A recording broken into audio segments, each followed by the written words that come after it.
Un cordial saludo a nuestra profesora Reina Mora, que nos instruye en la materia de antropología, ciencia que estudia los aspectos físicos y las manifestaciones sociales y culturales de las comunidades humanas.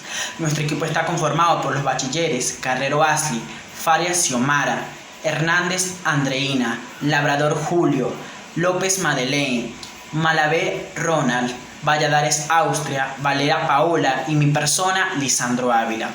Y en esta oportunidad estaremos presentando un tema bastante interesante como lo es el inconsciente colectivo y la cultura, donde tocaremos puntos bastante importantes para una mejor comprensión del tema, tales como quién fue Carl Jung y cuáles fueron sus aportes a la psicología, qué es el inconsciente colectivo y en qué se diferencia con el inconsciente personal, definición de los principales arquetipos presentados por Carl Jung, cómo relacionar estos arquetipos en el inconsciente colectivo con la cultura, porque es importante entender el inconsciente colectivo y sus arquetipos en las diferentes culturas a través del tiempo. Sin más que decir, daré una breve introducción al tema. Dentro de la psicología tradicional se entiende que lo complementario al individuo es lo social. No obstante, para la psicología analítica, lo complementario al individuo no es precisamente lo social, sino lo colectivo, que no solo hace referencia al conjunto de personas que conforman una sociedad, sino que pone énfasis en lo que dichas personas tienen en común. De acuerdo con Jung, tal como el individuo tiene una dimensión psíquica que está más allá de la conciencia, lo colectivo, en tanto que pertenece a una dimensión suprapersonal, también tiene su propio inconsciente. A diferencia del inconsciente individual que se adquiere a través de las experiencias vividas, el inconsciente colectivo es una plataforma común compuesta por arquetipos que modelan nuestra individualidad. Los expertos hablan del inconsciente colectivo como algo innato al ser humano, viene con uno desde el nacimiento y no se puede adquirir de ninguna otra forma. Es una especie de biblioteca universal repleta de sabiduría a la cual todos tenemos acceso. Fue Carl Jung, médico psiquiatra, psicólogo y ensayista suizo, quien acuñó este término en base a su larga experiencia en psiquiatría. Para él, en nuestro cerebro existen unos conceptos llamados arquetipos. Son como las dimensiones básicas de la humanidad. El amor, el miedo, la integridad, el ser, son emociones muy fuertes que se instalan en nuestro cuerpo y el organismo. Es algo que todos sabemos reconocer. Existen, por ejemplo, tipos de miedos que muchos compartimos por igual, como por ejemplo el miedo a la oscuridad, seguramente por un instinto básico de supervivencia. Todo esto vendría a demostrarnos que cuando nacemos llegamos a este mundo con una especie de memoria base heredada genéticamente desde el origen del ser humano, algo con lo que hemos ido evolucionando generación tras generación, guardado de modo inconsciente en nuestra memoria. Entre otras cosas, el concepto de inconsciente colectivo ha servido para formular explicaciones sobre distintas experiencias humanas que la ciencia más tradicional y racional poco puede explorar y explicar. Biografía de Carl Gustav Jung. Nació el 26 de julio de 1875. Sus padres fueron Paul Jung y Emily Priswell. Desde pequeño, Jung se consideraba un niño tímido e introvertido. Sin embargo, era problemático en la privacidad de su familia. Se cree que esto se debía a los problemas mentales que padecía su madre y que fueron empeorando con el tiempo. Cuando él tenía 9 años, nació su hermana en 1884 y que posteriormente se convirtió en su secretaria. Él comenzó sus estudios en 1886 en el Gimnasio Cantonal de Basilea, donde se interesó principalmente en las materias de lenguas y civilizaciones clásicas. Cuando llegó el momento de acudir a la universidad, su padre quería que él fuera clérigo, al igual que él. Sin embargo, por efectos del presupuesto y comodidad, él consideró únicamente las opciones cercanas, lo cual lo llevó a estudiar medicina en 1875, gracias a una beca en la Universidad de Basilea. Al año siguiente falleció su padre. En el año 1900 recibió su título de medicina y se comenzó a buscar un posgrado. Al principio se interesó en la cirugía y en la medicina interna. Sin embargo, su relación con el profesor Krafft Ebing lo llevó a seleccionar la psiquiatría como su especialización. Él mismo lo acudió en Zúrich y se trasladó allá en 1900, donde empezó a trabajar en el hospital bajo la supervisión del profesor Eugene Bleuler. Allí tuvo contacto con pacientes esquizofrénicos y pudo poner en práctica teorías como la asociación de palabras. En el año de 1903 se casó con Emma Rauschbach. Ese mismo año abrió un consultorio privado, siguió trabajando en el hospital. Durante esa misma época, él empezó a desarrollar su teoría del inconsciente colectivo, al notar que muchos pacientes presentaban las mismas alucinaciones o fantasías que estaban relacionadas con mitos clásicos o leyendas religiosas, y pues él consideró poco probable que todos hayan leído los mismos relatos. Su relación con Sigmund Freud podría decirse que empezó desde su época de estudiante, alrededor del año de 1900, donde él se intrigó por la corriente del psicoanálisis. Sin embargo, ellos dos se volvieron colegas, en Viena, donde tuvieron una larga charla sobre sus investigaciones. Sin embargo, se fueron separando ya que sus investigaciones empezaron a diferir. Principalmente porque ambos tenían un concepto diferente de lo que es el inconsciente. Para Freud, para Carl Jung, el inconsciente tenía que ver con los recuerdos heredados, es decir, algo que él denominó arquetipos, y tenía bastante relación con la cultura de cada individuo. En 1912, Jung publicó La psicología del inconsciente, en donde él estaba tratando de marcar una clara diferencia entre su teoría y la de Freud. Después, en 1913, se separaron casi completamente, para que en 1916 Jung publicara Collected Papers Analytical Psychology, en donde utilizó el término psicología analítica, buscando separarse una vez más de la corriente del psicoanálisis. En 1921 publicó Tipos psicológicos, donde exploraba conceptos como introvertido y extrovertido junto con sus 4 funciones: pensamiento, sensación, sentimiento y intuición. Carl Jung también realizó numerosos viajes alrededor de Estados Unidos de Norteamérica, visitó tribus indígenas en Nuevo México, África, Egipto y la India. Todo él buscaba ponerse en contacto con civilizaciones que no estuvieran tan influenciadas por la cultura y corriente filosófica occidental, con el propósito de reafirmar su teoría del inconsciente colectivo.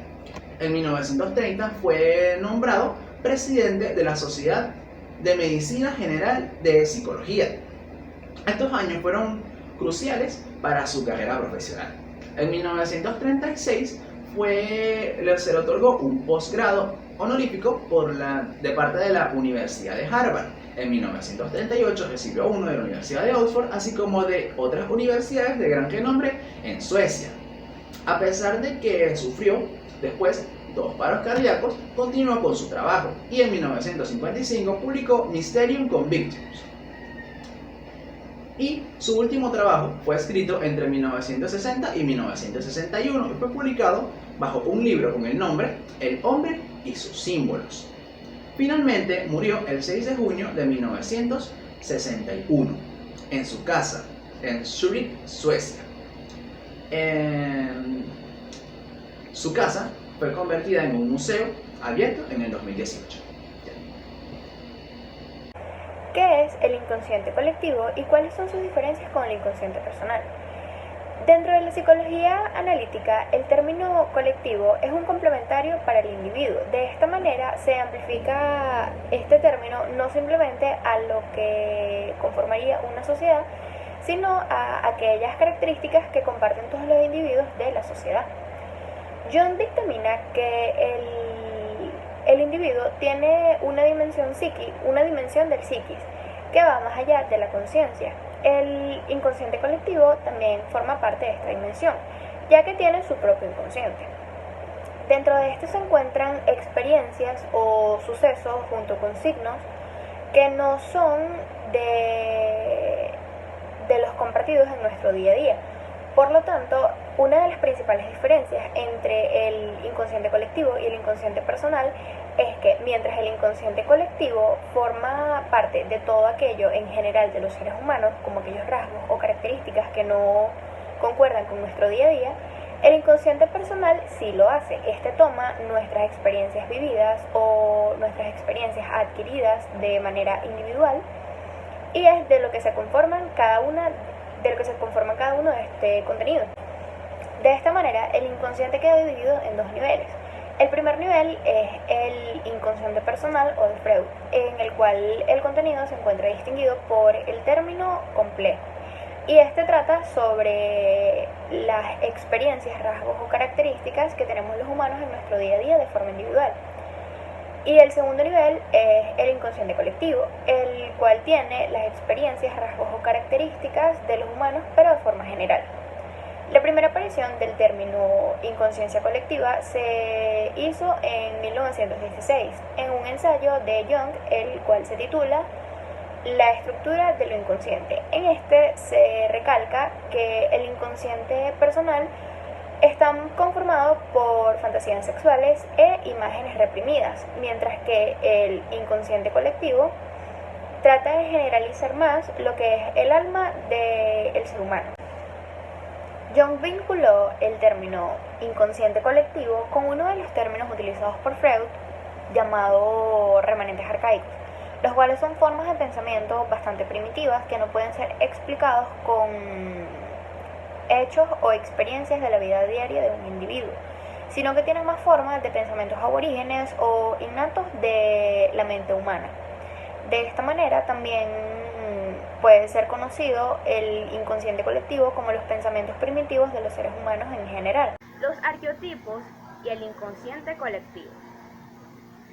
Los arqueotipos son la forma que se les da a algunas experiencias y recuerdos de nuestros primeros antepasados. Según Jung, sin embargo, centramos la mirada en el individuo. Los arqueotipos pasan a ser patrones emocionales de conducta que tallan nuestra manera de procesar sensaciones, imágenes y percepciones como un todo, con sentido. De alguna manera, para Jung, los arqueotipos se acumulan en el fondo de nuestro consciente colectivo para formar un molde que le da significado a lo que nos pasa. De este modo, la propia existencia de los arqueotipos sería una evidencia de que existe un inconsciente colectivo que actúa sobre los individuos y a la vez hace de la parte del inconsciente que es personal.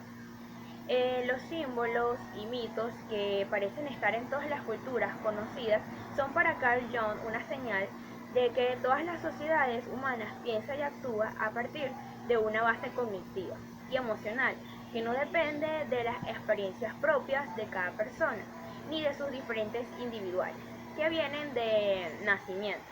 De este modo, la propia existencia de los arqueotipos sería una evidencia de que existe un inconsciente colectivo que actúa sobre los individuos. A la vez, lo hace la parte del inconsciente que es personal. Estos son algunos ejemplos de los arquetipos. El animus y anima. El animus es la vertiente masculina de la personalidad femenina y el anima es el arquetipo de lo femenino en la mente del hombre. Ambas están relacionadas con las ideas que se asocian a los roles del género. La madre, para Jung, el arquetipo de la madre nos permite redactar conductas e imágenes relacionadas con la maternidad, tal y como la han ido ya experimentando nuestros ancestros. El padre, el arquetipo del padre representa para Jung una figura de autoridad que ofrece una guía de cómo vivir la vida basándose en su ejemplo. La persona, el arquetipo de la persona representa a la vertiente de nosotros mismos que queremos compartir con los demás, es decir, nuestra imagen pública. La sombra, al contrario con lo que pasa con la persona, representa todo aquello con nosotros mismos que queremos que permanezca en secreto. El héroe es una figura de poder que se caracteriza con luchar contra la sombra, es decir, que mantiene a raya toda aquella que nos debe invadir la esfera social para que el conjunto no se vea ya perjudicado. El sabio, su papel es revelarle al héroe el inconsciente colectivo. El inocente es aquel que parece haber leído todos los libros de autoayuda y haberlos convertido en su ADN. Es optimista y busca la felicidad de ver lado bueno a todo, quiere además sentirse perfectamente adaptado al mundo, quiere también complacer, pertenecer y ser reconocido por los demás. El explorador es el que emprende un camino sin trazar una ruta definida, está abierto siempre a la novedad y a la aventura. Tiene un afán profundo por descubrir y por descubrirse a sí mismo. En su faceta negativa también es buscador del ideal, que jamás está satisfecho. El gobernante corresponde al líder clásico, aquel que se considera el llamado a poner las reglas del juego en cualquier situación. Es estable y preocupado por la excelencia, quiere que los demás hagan lo que él dice, ya que tiene razones de sobra para exigirlo.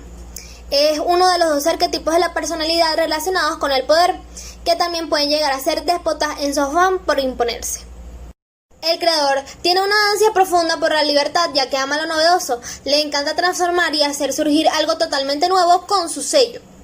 Es inconforme, ocurrente y autosuficiente, con mucha imaginación y está lleno de genialidad. El cuidador se siente más fuerte que los demás y por eso en sí nace una protección casi que materna sobre quienes lo rodean. Desea evitar cualquier daño para quienes están abajo de su égida y pretende evitar que cualquier riesgo o peligro amenace la integridad o felicidad de los demás. El mago es equivalente y revolucionario. Genera y renueva no solo para sí mismo, sino también para los demás. Él mismo está en un constante proceso de transformación y de crecimiento. Su faceta negativa es que es un enfermo que enferma a los demás.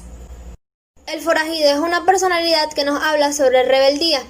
Es un transgresor, provocador y completamente independiente de la opinión de los demás. Piensa con cabeza propia, ignorando lo que piensan los demás. En su faceta negativa se torna autodestructivo. El amante es todo corazón, todo sensibilidad, ama el amor y por eso disfruta prodingándolo. No solo el amor romántico, sino toda forma de amor. Su mayor dicha es sentirse amado, disfruta de la belleza, la estética y los sentidos de manera refinada. El bufón es un arquetipo que se conoce como el arquetipo del loco. El loco nos enseña a reír incluso de nosotros mismos, no tiene máscaras y suele despojar de su máscara a los demás.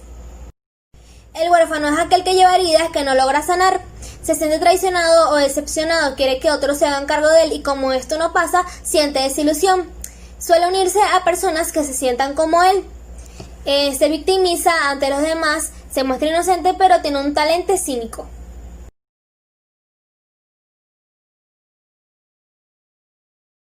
Los arquetipos y el inconsciente colectivo son una especie de esquemas y patrones que adquirimos al nacer mediante nuestros ancestros y nuestro antepasado. Ellos nos van heredando lo que es su cultura y sus costumbres mediante los arquetipos. Es decir, el idioma, las costumbres, inclusive la religión. Toda esta serie de cosas, nuestros ancestros, nuestra madre, nuestro padre, nos los van inculcando mediante los arquetipos y el inconsciente colectivo, que son patrones y esquemas que debemos seguir mediante vamos creciendo.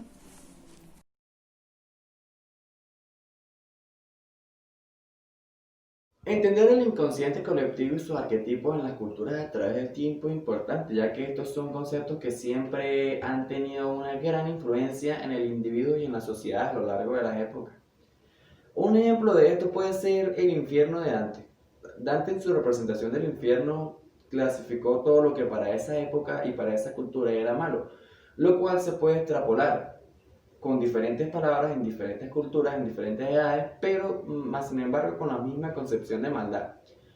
Y teniendo en cuenta que mayormente el inconsciente colectivo son predisposiciones que se nos son heredadas, es importante entenderlo para entendernos a nosotros mismos y a nuestros semejantes, y así lograr una visión más clara de la sociedad y responder así interrogantes como de dónde somos, a qué venimos o cuál es nuestra misión. Conclusión. Al escuchar la información planteada por mis compañeros, es fácil reconocer que esta obra de Carl Jung tiene un punto de vista o ámbito transracional. Es conocido el hecho de que Jung se interesaba por una psicología que excedía el lado racional del ser humano. Esto se debe a que creía que al dejar esos elementos irracionales o acausales fuera de la atención al paciente, se sacrificarían aspectos esenciales de la personalidad e impedirían conocer al ser humano con todas sus paradojas. Asimismo, no se puede negar que los conceptos e ideas presentados en este trabajo de Carl Jung constituyen a uno de los aportes más notables e influyentes del siglo XX. Dicho esto, cabe destacar que actualmente en Venezuela existen centros de formación y divulgación psicológica basados netamente en las obras de Carl Jung. Me gustaría cerrar con una cita del Dr. Jung referente al tema de este video. Todos los años en los que seguí a mis imágenes internas fueron la época más importante de mi vida, en la que se decidió todo lo esencial. Toda mi actividad posterior consistió en elaborar lo irrumpido desde lo inconsciente y que desde un primer momento me desbordó. Era la materia originaria de una obra de vida. Espero les haya gustado. Muchas gracias.